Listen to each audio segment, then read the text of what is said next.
Hola Brazil, I am Anna Fifield. I am the author of a book about Kim Jong Un called The Great Successor in English, and it is coming out very soon in Brazil, and I am thrilled about that. So I thought I'd just take a moment to tell you a few things about why I wrote this book and what I learned.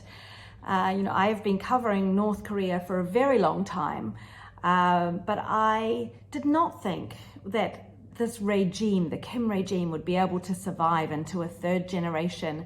And I certainly did not think a chubby, inexperienced 27-year-old would be capable of keeping together this regime that really should have collapsed years, if not decades ago.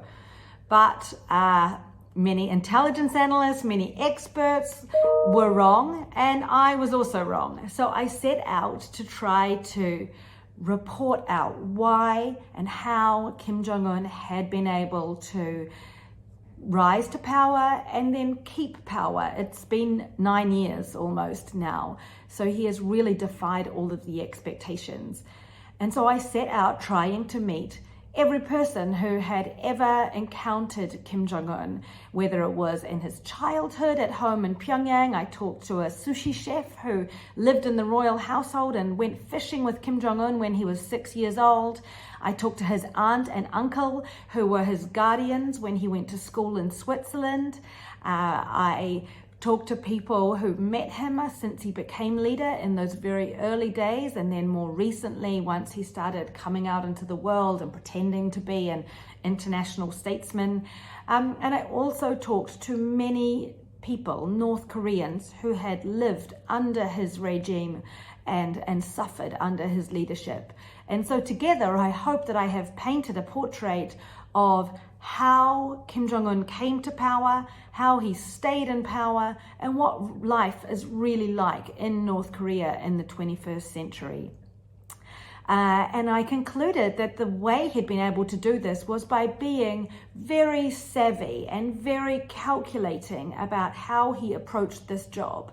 Although there's a tendency to look at him as if he is a cartoon character dictator, I mean, he's got that funny hairstyle and the glasses and everything about his image, but in fact he has been very shrewd in how he has approached the job by developing nuclear weapons and intercontinental ballistic missiles, credibly able to reach anywhere in the world, including Brazil.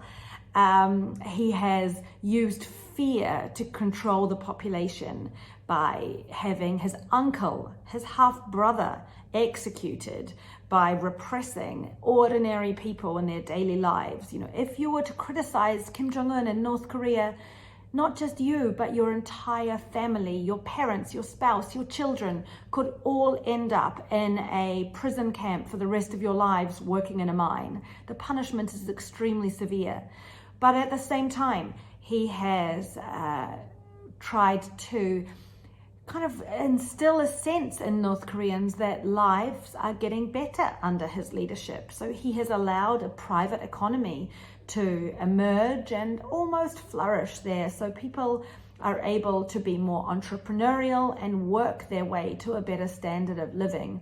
Only slightly better. I mean, life remains extremely difficult for most North Koreans, but there is a sense that it is improving a little across many parts of the country, and that has helped Kim Jong Un kind of propagate this myth that he is the legitimate leader of North Korea. So I set out trying to meet everybody who had ever encountered Kim Jong Un and to show how he had done this, and I encountered many strange stories along the way, including, the Brazilian passport that Kim Jong Un had when he was a teenager, saying that his name was Joseph Puig. I met people who had been partying with Kim Jong Un in North Korea, including drunken rounds of karaoke.